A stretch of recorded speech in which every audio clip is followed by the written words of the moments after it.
এ লড়াই সাংঘাতিক লড়াই, এই যুদ্ধ এক অনন্ত যুদ্ধ।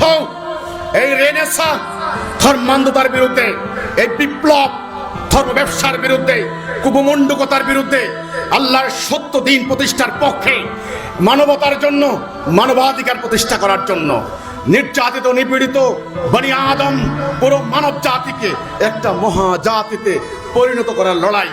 হে আমার বোনেরা, আজকে তোমরা বেরিয়ে আসো, কারো চোখ রাঙানোকে ভয় করবে না, তোমরা বেরিয়ে আসো।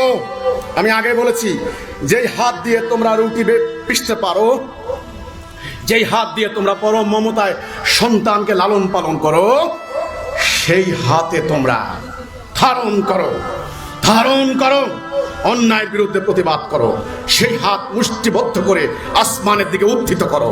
দেখবে ধর্মান্ধ কুপমণ্ডক সাম্প্রদায়িক উগ্রবাদী এই জঙ্গিরা পালাতে বাধ্য